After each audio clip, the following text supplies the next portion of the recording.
Thank धन्यवाद पिता परमेश्वर। हर सप्ते की तरह इस हफ्ते फिर हम आपके सम्मुख हैं और आपको धन्यवाद देते हैं जो आप हमारे साथ हैं, और हर एक चीज़, हर एक शब्द के लिए हम पवित्र आत्मा को अपने अंदर से अगुवाई करते हैं और प्रार्थना करते हैं कि हे पवित्र आत्मा, मुझ में तू वास करेगा ताकि मेरे विचार सभी पवित्र हों। हे पवित्र आत्मा, मुझ में कार्य करना ताकि मेरा हर काम भी पवित्र हो। पवित्र आत्मा, मेरा दिल अपने ओर खींच लेना ताकि केवल वही करूं जो आप चाहते हैं पवित्र ही हो। हे पवित्र आत्मा, मुझे शक्ति देना ताकि सभी पवित्र चीज़ों की आ, की शुरुआत कर सकूं। पवित्र आत्मा, मेरी रक्षा करना, मुझे शक्ति देना और बल देना ताकि हर एक वचन, हर एक शब्द, हर एक सुनने वाले के दिल और हृदय को छुए और वे अपने आप को जान सके, अपने आप को बदल सके और पवित्र आत्मा को अपने अंदर घर करके हर एक चीज़ को पवित्र आत्मा को शब्द पवित्र आत्मा को धन्यवाद देते हैं इस समय के लिए। आमीन। तो हमारे विश्वासी भाइयों और बहनों, हर सप्ते की तरह इस हफ्ते फिर मैं एक बहुत ही मनोरंजक विचार पर आया हूँ जो कुछ दिनों से, कुछ हफ्ते से आपके लिए कुछ उसके विषय में बतला रहा हूँ, और वो है पवित्र आत्मा के जो विषय है उस पर हम हर एक विश्वासी के जो जानते हैं कि पवित्र आत्मा हमारे अंदर क्या कर सकता है। पवित्र आत्मा हमें हर शक्ति, सामर्थ और हर एक चीज़ से भर सकता है। तो पवित्र आत्मा के विषय में जैसे हम बातें करते हैं और ये जानते हैं कि पवित्र आत्मा प्राप्त करने में अगर हमें कुछ बाधाएं भी हो सकती हैं। कुछ हफ्ते पहले मैंने इस विषय में कहा था कि किस तरह से पवित्र आत्मा को हम अपना सकते हैं और हर एक चीज़, हर एक कार्य जो है वो पवित्र आत्मा ही के द्वारा कर सकते हैं। तो आज का विषय जो है वो है पवित्र आत्मा प्राप्त करने में कुछ कठिनाई और कुछ बाधाएं भी हमें पड़ सकती हैं। तो वो कुछ हम उसके विषय में मैं सिर्फ ये कहना चाहूँगा कि कुछ चीज़ें हैं जो पवित्र व्यक्ति को पवित्र आत्मा में भरने से रोक सकती हैं, और अन्य भाषाओं में बोलने के परिणाम के साथ जैसे विश्वास हम कर सकते हैं, और विश्वास की कमी या संपूर्ण मन की कमी भी हमें हो सकती है कि हम पवित्र आत्मा को लेकर और उसमें जैसे चलते हैं तो उसमें हमें बाधाएं चलती हैं।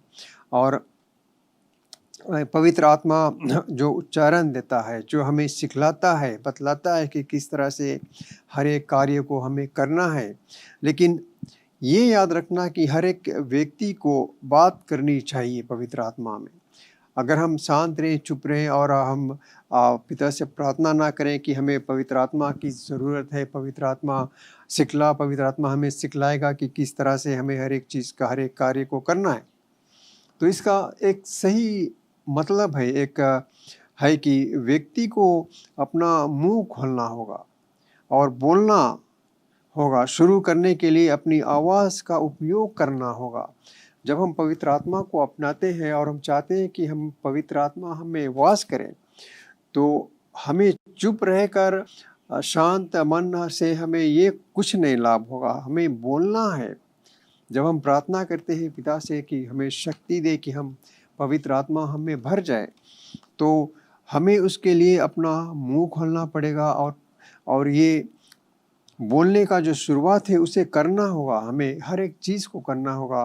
किसी तरह से हम उस पर अपना जो हम उसको दे सकते हैं और कोशिश कर सकते हैं, बोल सकते हैं कि पवित्र आत्मा में हम बातें करेंगे। तो इसका मतलब यही सही रूप से जैसे मैंने कि हर एक व्यक्ति को अपना मुंह खोलकर पवित्र आत्मा में बोलना है, आवाज़ निकालना है, और बोलना शुरू करने के लिए अपनी आवाज़ का उपयोग बहुत ज़रूरी करना है। जब हम अपनी आवाज़ को लेकर बोलेंगे नहीं, उस पर चलेंगे नहीं, तो हम पवित्र आत्मा में बात कर ही नहीं सकेंगे। क्योंकि एक विश्वासी के यीशु से पवित्र आत्मा से बपतिस्मा देने के लिए कहने के बाद उसे अपने मन को शांत करने की ज़रूरत है, और यह देखना है कि क्या वह पवित्र आत्मा वो उसके अंदर आश्चर्य या शब्द देता हुआ महसूस करता है। अगर हम पवित्र आत्मा में बोलने की कोशिश करते हैं और चाहते हैं कि हम पवित्र आत्मा में बोलें, अगर और जब हम बोलते हैं तो क्या हम उसे महसूस कर सकते हैं, उसे ग्रहण कर सकते हैं कि हम पवित्र आत्मा में बात करने लगे हैं और हम जानते हैं कि हम पवित्र आत्मा में बात कर सकते हैं। और अगर उसे कुछ भी महसूस नहीं होता तो समस्या विश्वास की कमी हो सकती है, क्योंकि जब हम विश्वास करते हैं कि हम बोल सकते हैं तो हम बोल सकेंगे, क्योंकि हमें खुद ही नहीं लेकिन हमारा जो परमेश्वर है वो हमें शक्ति देगा कि हम पवित्र आत्मा में बात करें। क्यों ऐसा क्यों होता है?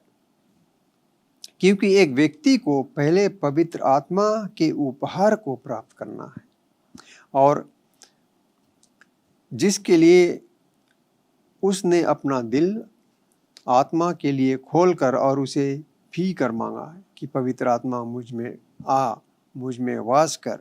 जब वह पवित्र आत्मा प्राप्त करता है तो पवित्र आत्मा उसे उच्चारण भी देता है, वो बतलाता है, हमें शक्ति देता है कि हाँ मैं बात कर सकता हूँ। अगर हम कहें कि इस मामले में उस विश्वासी को वापस जाकर प्रेरितों के काम की पुस्तक में 5 दर्ज किए हुए उद्धारों का अध्ययन करना चाहिए जहां लोग पवित्र आत्मा से भर गए। तो ये इसका मतलब यह है कि जब हम प्रेरितों की किताब जो बुक ऑफ एक्ट्स अगर हम पढ़ते हैं तो उसमें बहुत कुछ सही रूप से सरल से दिया गया है पवित्र आत्मा के विषय में। जैसे अगर हम पवित्र आत्मा के काम के विषय में पढ़ते हैं या उसका अध्ययन 2, 8, 9, 10 और 19 में देखेंगे तो उसे उन पदों को बहुत ध्यान से पढ़ना है। पवित्र आत्मा का जो ये बुक है पवित्र आत्मा का, जिसे हम कहते हैं, जिसे हम एक्ट्स कहते हैं, प्रेरितों के किताब में अगर हम पढ़ते हैं तो हमें अपना मन से लेकर अच्छी तरह से समय, ये नहीं कि हम सिर्फ इसे पढ़ते जाएं और अपना ये जो पन्ना है इसे उलटते जाएं, लेकिन इसे अपने अंदर ग्रहण करना है कि किस तरह से पौल ने इसके विषय में कहा है कि पवित्र आत्मा के विषय में और भी बातें की हैं। तो जब हम उन पदों को बहुत ध्यान से पढ़ते हैं या पढ़ना चाहिए तो क्या है कि क्योंकि अगर विश्वास सुनने से आता है और परमेश्वर के वचन को सुनना बहुत भी ज़रूरी है। रोमियो की किताब में अगर हम पढ़ेंगे रोमियो 10:17 में तो ये हमें बहुत ही सही रूप से दिखाता है कि उसमें क्या लिखा है। तो क्यों ना हम देखें कि रोमियो 10:17 क्या कहता है। विश्वास सुनने से आता है और सुनना मसीह के वचन से। बहुत ही सरल शब्द में इसे पौल ने बताया है कि विश्वास किस से आता है? विश्वास सुनने से आता है। और क्या हमें सुनना है? ये जो दुनियादारी की बातें वो सब नहीं, लेकिन हमें सुनना है जो परमेश्वर का वचन कहता है, जिसे पौल ने लिखा है कि विश्वास सुनने से और सुनना सिर्फ प्रभु के वचन से होता है। जब हम प्रभु के वचन में बने रहेंगे और ये जानेंगे कि वचन सही रूप से क्या कहता है, और जब हम पवित्र आत्मा में अगर हम बातें भी करते हैं तो हमें बहुत सरल लगेगा, क्योंकि जब हम पवित्र आत्मा में बातें करते हैं तो ये याद रखना है कि दूसरी ओर यदि अगर एक विश्वासी अन्य भाषाओं में एक उच्चारण बोलता है, भले ही वह केवल कुछ शब्द बोलता है, उसे उस उच्चारण पर पकड़ रखनी चाहिए और उस पर हार नहीं माननी चाहिए। जैसे हम पवित्र आत्मा में बातें करने की शुरुआत अगर एक करते हैं, जैसे हम शायद पहले नहीं जानते थे, लेकिन इसका मतलब ये नहीं कि हम बहुत लंबा चौड़ा अपना ये जो भाषण की तरह उसे बोलते रहें, लेकिन उतना ही कहें जितना हम अपने मन से कर सकते हैं, अपने हृदय से कर सकते हैं कि हम पवित्र आत्मा में बातें करें। इसका मतलब ये नहीं कि जैसे कि अगर हम सिर्फ बोलते ही जाएं ना तो कुछ समझ में ना आए, ना हम उसे उसका कोई मतलब ही ना हो।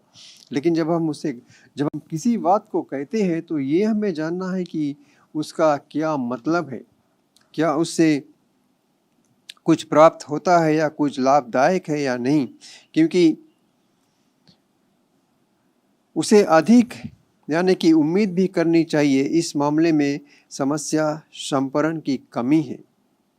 इसलिए जब वह अकेला और विचलित होता है तो विश्वासी को अन्य भाषाओं में प्रार्थना करनी चाहिए और उसे उस उच्चारण के शुरू करना चाहिए जो उसे पहले से प्राप्त हुआ है, लेकिन उसे पवित्र आत्मा को अधिक से अधिक देने का निर्णय लेना बहुत ज़रूरी है। हम जब पवित्र आत्मा में बातें करते हैं तो पवित्र आत्मा पर हमें हर एक चीज़ पर हमें वो निर्णय करना है कि हम बातें करते हैं जब पवित्र आत्मा से, तो क्या हम सही रूप से कर सकते हैं या सिर्फ हम किसी तरह से बोलते ही जाते हैं। लेकिन ये फिर मैं कहूँगा कि इसके विषय में पौल ने बहुत अच्छी तरह से हमें काफ़ी चीज़ें समझाई हैं कि पवित्र आत्मा का बड़ा उपाय रखना क्या ज़रूरी और क्या महत्व रखता है। क्योंकि अगर हम पढ़ेंगे इसके विषय में, पवित्र आत्मा के विषय में, जैसे पौलुस ने कहा है कि पवित्र आत्मा भी उन ईसाइयों का मार्गदर्शन करता है। हर एक विश्वासी को, अगर हम पवित्र आत्मा में बने हैं और जानते हैं कि पवित्र आत्मा हमें वास करता है, हर एक चीज़ हम पवित्र आत्मा के द्वारा करते हैं, तो ये जानना है कि पवित्र आत्मा हमें सही रास्ते पर ले जाता है। हर एक चीज़ जिसे हम खो चुके हैं, अगर हम पवित्र आत्मा को देते हैं अपने आप को और मांगते हैं उस पर, तो पवित्र आत्मा हमें हर एक चीज़, हर एक जगह पर हमारी अगुवाई करेगा और हर एक मार्गदर्शन जो है वो सही रूप से कराता है। और जो नए जन्म के माध्यम से उसे जानते हैं, जितना वे कर सकते हैं वो कर सकते हैं, लेकिन उन लोगों के लिए जो पवित्र आत्मा से भरे हैं और अन्य भाषाओं में प्रार्थना करते हैं, तो पवित्र आत्मा का जो मार्गदर्शन कहीं अधिक माप से और उत्पन्न होता है। हालांकि जैसे हम कह सकते हैं कि देखें कि पवित्र आत्मा का या अतिरिक्त उपाय और मेरे जीवन से सभी काम करता है, तब लगातार अन्य भाषाएं में दैनिक प्रार्थना करने का अभ्यास करना है। क्योंकि जब हम जान सकते हैं कि हम पवित्र आत्मा में बातें करते हैं तो हमारे लिए प्रार्थना करना कोई भी कठिन काम नहीं है। हम खुले मन से, खुले हृदय से हर एक जगह, किसी भी जगह पर हम खड़े होकर पवित्र आत्मा में बातें करते हैं, जो सिर्फ जो अगर हमें भी नहीं मालूम क्या हम कहते हैं, लेकिन हमारा पिता जो है वो जानता है कि हम किस विषय में बातें करते हैं। तो ये मैं कहूँगा कि जब हम पवित्र आत्मा में बातें करते हैं और जीवों में कुछ शब्दों को गुनगुनाते हैं और बातें कर रहे हैं, यदि आप केवल इतना ही करते हैं तो आपके जीवन में पवित्र आत्मा की सेवा उससे बहुत अलग नहीं होगी जो आपके पवित्र आत्मा से भरने से पहले थी। क्योंकि वापस में अगर अन्य भाषाओं में प्रार्थना करने और दैनिक आधार पर परमेश्वर के साथ समय बिताने की बात अगर हम कर रहे हैं, यदि आप अन्य भाषाओं में बातें करते हैं या भाषाओं में बहुत प्रार्थना करके आत्मा से भरे जीवन को बनाए रखने का अभ्यास करते हैं, तो पवित्र आत्मा आपकी अपनी आत्मा के माध्यम से आपके साथ संवाद भी करेगा। क्योंकि अगर हमें विश्वास है कि हम पवित्र आत्मा हमारे अंदर है और हम बातें कर सकते हैं, तो किसी भी चीज़ का हमें कुछ कठिनाई नहीं होगा, क्योंकि पवित्र आत्मा जो है वो हमारे साथ रहेगा, हर एक चीज़ पर हमारी अगुवाई करेगा। तो इसके विषय में अगर हम कहें कि यदि आप जो हर एक जो पवित्र आत्मा में बातें करते हैं, जो जीवों का कुछ शब्द है गुनगुनाते हैं या कुछ भी करते हैं, गुनगुनाने की बात भी नहीं कर सकते हैं, यदि आप केवल इतना ही करते हैं तो आपके जीवन में पवित्र आत्मा की सेवा से उससे बहुत अलग नहीं होगी जो पवित्र आत्मा से भरने से पहले थी, जैसे मैंने कहा भी। और यदि आप अन्य भाषाओं में बहुत सी प्रार्थना करते हैं या अपने जीवन को बनाए रखना चाहते हैं, तो ये बात हमें हमेशा याद रखना चाहिए कि हम किस जगह पर किस रीति से बातें करते हैं, और हमें कितना सरल लगता है, आसान लगता है कि हम पवित्र आत्मा में बातें हर एक जगह कर सकते हैं। तो जैसे हम इस विषय पर कहते हैं कि पवित्र आत्मा में हमें रहना है और किस तरह से उस पर बातें करना या कुछ भी, तो ये बहुत सरल जो चीज़ें हमें दी गई हैं एक विश्वासी को पवित्र आत्मा के द्वारा, पवित्र आत्मा के विषय में जानना और पवित्र आत्मा में बातें करना, जहाँ जिसे कोई नहीं जानता। अगर हमारे पास में कोई खड़ा भी है या बैठा भी, अगर हम कहीं हैं, हम जानते हैं कि हमें शायद कुछ याद नहीं है जो हम करना चाहते हैं, लेकिन जब हमारे अंदर पवित्र आत्मा है और हम पवित्र आत्मा में बातें करते हैं, तो किसी भी जगह कहीं भी हर एक चीज़ हमारे लिए सरल हो जाती है और हम पवित्र आत्मा के द्वारा हर एक चीज़ को आसानी से कर सकते हैं। किसी शब्द कोई विषय हमें जानना है, पवित्र आत्मा में हम भरे हैं, तो जो पवित्र शास्त्र का जो हर एक शब्द उसमें है, हर एक चीज़ में हमें याद दिलाएगा कि पवित्र शास्त्र में क्या लिखा है, जो होली बाइबल उसमें क्या लिखा है। तो ये बहुत ज़रूरी है कि हम एक विश्वासी के जीवन में पवित्र आत्मा का उपयोग करना। तो मुझे विश्वास है कि जो मैंने इस विषय में अभी कहा है ये बहुत ही लाभदायक होगा हर एक के जीवन में। कोई नया विश्वासी है जो पवित्र आत्मा में बसना चाहता है उसके लिए भी, और जो पवित्र आत्मा के विषय में जानते हैं उन लोगों के लिए भी। तो आज का जो विषय था, मुझे विश्वास है कि हर एक चीज़, हर एक शब्द जो पवित्र आत्मा के विषय में कहा गया है वो आपको हर एक जगह आपकी सहायता करेगा। तो क्यों ना हम यहीं पर इसे समाप्त कर दें और धन्यवाद देते हैं पिता को इस जो आज हमारे साथ है हर एक चीज़ के लिए।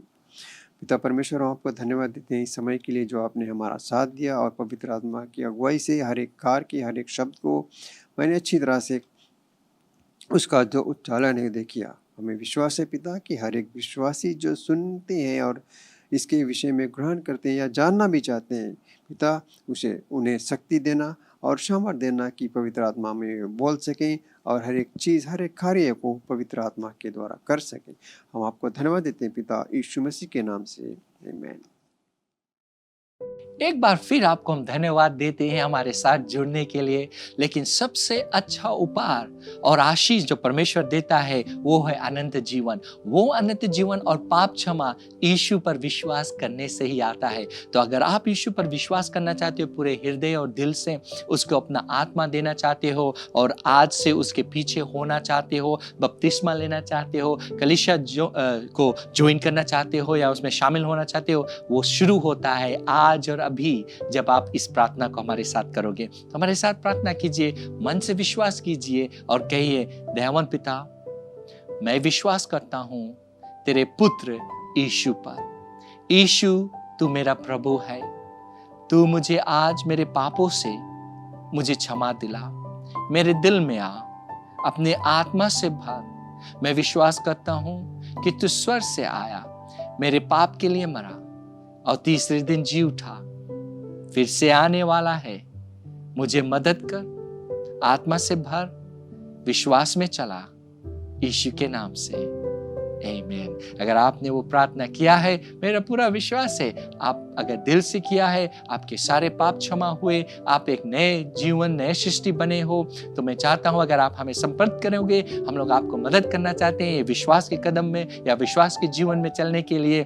और आपको हम उत्तेजित करते हैं, कलीसिया ढूंढिए, बाइबल को पाइए, बाइबल पढ़िए और अपने विश्वास में मजबूत बनिए और अपना जीवन यीशु के लिए जिए। धन्यवाद एक बार फिर आप हमारे साथ होने के लिए। परमेश्वर आपको बहुतायत से आशीष दे और ये हमेशा याद रखना कि यीशु मसीह ही प्रभु है।